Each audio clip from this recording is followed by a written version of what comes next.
Dandaan mo tumpa ka! Sabay-sabay tayong naantig sa kwento ng batang si Stephanie.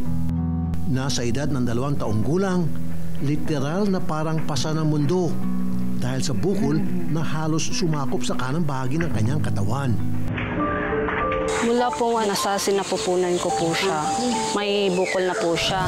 Tapos mga bandang mga 5 months siya, nagsimula na siyang palaki ng palaki yung bukol po niya.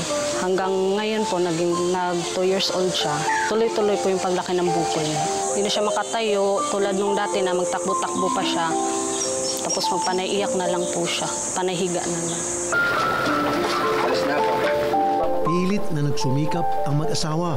Pero sa tulad nila na ika nga, isang kahig, isang tuka, talagang hindi madali.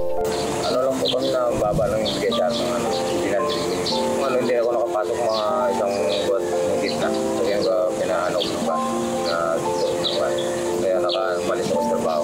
Makasakasya lang po sa abot ng mabutan ng wali. Napan ng paraan na hindi yung gamot niya po. Kapag gising sa umaga po is hindi pa po ako masyadong makagalaw niyan kasi magpanaiyak pa po siya. Saka pa po ako makagawa-gawa sa bahay pag tulog na po siya kasi pag gising po yan ma'am, pag mawala ako sa tabi niya, umiiyak po yan, magwawala po yan. Gusto niya, lagi lang ako nakahawak sa kanya. Ayaw po niya halos magpaiwan ma'am. Kaya pag tulog siya, doon luto ako, laba, hugas plato, walis, yun po ma'am. Tapos pag gising naman niya, balik na naman ako, upo na naman ako, tabi ako sa kanya. Nang makarating sa inyong lingkod ang viral video ni Baby Stephanie, agad na inilapit ng aming team sa Rizal Medical Center ang kanyang kaso. Dito agad siyang nabigyan ng diagnosis at yan ay cystic hygroma.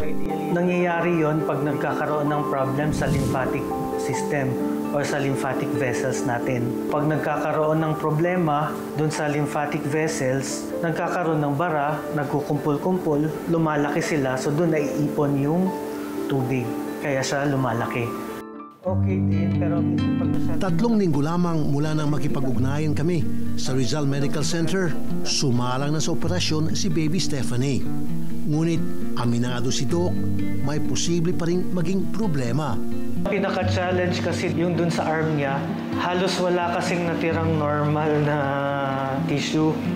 So halos lahat ng muscles, saka yung mga tissue dito sa arm niya, kinain ng lymphangioma, tumor. Sobrang iningatan namin yung nerve kasi ano siya, halos hindi mo siya ma-identify kasi nabalutan siya ng tumor. Kasi kung maputol yung nerve or masama siya, malaki yung possibility na mabawasan yung movement sa arm tsaka yung pakiramdam. Si Nanay Jazel, hindi maitago ang pangamba sa bawat oras na dumaraan. Nasa ward lang po ako ma'am, siyempre kinakabahan ako ma'am. Pabalik-balik ako sa nurse station kasi umabot na ng 5 oras. Nagtanong ako doon, sabi ko, nurse, ano po, kumusta po yung anak ko kasi medyo ilang oras na. Sabi nung nurse, wala pa po kaming update ma'am, antayin mo lang, tatawagin ka lang po. Pagkatapos nung bumaba pa talaga ako ng OR ma'am, kinakabahan na talaga ako, hindi ako mapakali. Kaya doon sinabi na, for procedure pa sila, matagal-tagal daw po yung gagawin para kay Stephanie. Kaya medyo kumalma-kalma na naman ako na nakausap ko yung doon sa operating room po. Makalipas ang halos kalahating araw ng paghihintay, sa wakas, nakalabas na ng operating room si Baby Stephanie. Sakay ka brum-brum, sakay aneng. O tawagin mo Tito AM. Napakalaki na nga ng pagbabago kung pagkukumparahin noon at ngayon. At si Baby Stephanie, aba, parang naramdaman agad ang laki ng iginaan ng kanyang katawan. Nasa recovery room po siya. Pagbukas pa lang po ng pinto, ma'am, nasalubong ko na yung kinargahan ng anak ko. Doon po, ma'am, sobrang saya ko, ma'am, kasi bihira lang yung bata na ganun, ma'am, na kaka-opera pa lang pero bumangon. Bumangon siya, sabi niya, mama. Hindi ko ma-explain yung naramdaman ko, ma'am. Tumalong-talon po talaga ako sa tuwa, ma'am. Kasi nakita ko yung anak ko na ganun, wala na siyang bukol. Tapos Inano niya talaga kamay ko, mama, tayo, tatayo daw siya. Bumangon siya, ma'am, tinukod niya yung kamay niya na operado. Sabi ni Doc Gao, bilib ako sa anak mo, pira lang bata na ganyan, na operahan tapos bumangon. Survivor ang anak mo, napakapalaban daw. Kaya ma'am, di ko talaga ma-explain yung naramdaman ko. Sabi ko, Doc, sobrang tuwa ako na naoperahan na yung anak ko. Kahit sila Doc, natuwa sa laki ng isinigla ni Baby Stephanie matapos ang operasyon. Second na session namin ng sclerotherapy, nung na-admit siya na mismo yung umuupo without assistance. Lubos kami nagpapasalamat sa Rizal Medical Center na mabilis at matagumpay na naisagawa ang operasyon para maalis ang napakalaking bukol sa katawan ni Baby Stephanie. Kay EM Brum Brum, Tito EM, o papuntahin natin si Tito EM. Sakay. Agad-agad, makalipas ang operasyon sa 2 taong gulang na si Stephanie, pansin na pansin ang positibong pagbabago sa kanya. Nak. 3 days bago kami na-discharge. Doon pa lang po sa ospital, ma'am, sa ward. Napakalikot na niya, ma'am. Kahit sa Pico pa, ma'am, napakadaldal daw. Tapos sobrang energetic daw ng anak ko. Hanggang nakauwi na kami, ma'am, mga ilang araw, nakalakad na po siya dito. Nagagawa niya na yung gusto niya. Kahit may bitbit pa siya na sa gilid niya, yung hose. Pero pinipilit niya na lumakad na siya lang talaga, ma'am. Hanggang ngayon, ma'am, nakakaano na siya. Kakalakad po talaga siya na siya lang, hindi na hinahawakan. Sumasayaw-sayaw na siya ulit, kumakanta. Sa 17 kilos, ma'am, ngayon naging na lang siya, 12. Ang prosesong ito naisagawa sa tulong ng mga kapatid natin sa Rizal Medical Center. Yung operation niya is part of a series of planned treatment sa kanya. So nagawa na yung part na nagtanggal or nagdebulk kami ng bukol dun sa arm. Kasi yun yung bulk ng problem na yung sa arm. Actually, hindi pa talaga lahat. May natira pa kasi plano nun is talaga, debulking lang. Kasi may mga parts na nakadikit yung nerve. So if pipilitin siya na kasamang matanggal, baka kasi hindi na magalaw yung kamay or hindi na, tas mawalan ng pakiramdam. So yung part na yon, sinave muna namin, babalikan na lang siya ulit later on. Pero mostly natanggal na. Sa bilis na naisagawa ang operasyon, ako na mismo ang nag-imbita sa kanila sa ating opisina upang personal kong makongratulate si Baby Stephanie. Hello, baby.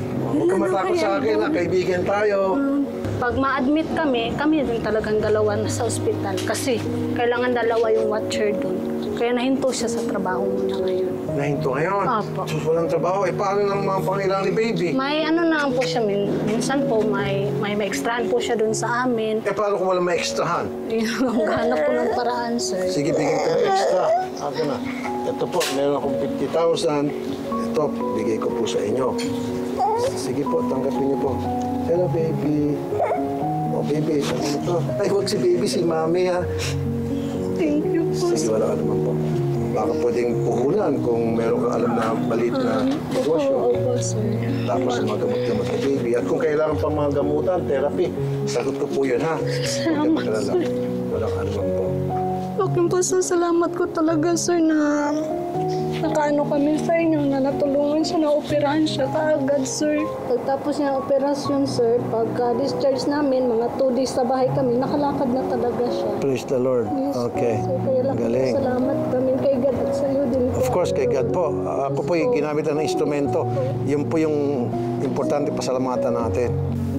Paglilinaw naman ni Doc, malayo pa. Pero malayo na ang narating ng paghilom ni Baby Steph. Ilang medical procedures na lang ang dapat gawin para sa kanyang tuluyang paggaling. Actually, combination siya. Kasi 3 areas kasi yung may problem. Yung sa arm, sa neck, tsaka sa chest. So 3 areas yung involved. Per area, yun combination nga ng surgery tsaka sclerotherapy yung gagawin. So naumpisahan na ng surgery tsaka 2 sessions ng sclerotherapy yung sa arm. Tapos nakapag-sclerotherapy na din sa neck. Yung mga succeeding nun, may mga surgery and sclerotherapy pa sa neck tsaka sa chest. Sa bawat delikadong kondisyon na tulad ng kay Baby Steph, naroon palagi ang agam-agam at desperasyon, lalo't hindi biro ang kahit anong klase ng pagpapagamot. Ngunit kung ang kapalit nito ay matatamis na ngiti at magandang kinabukasan para sa isang musmos na tulad niya, sulit ang lahat ng sakripisyo at tulong.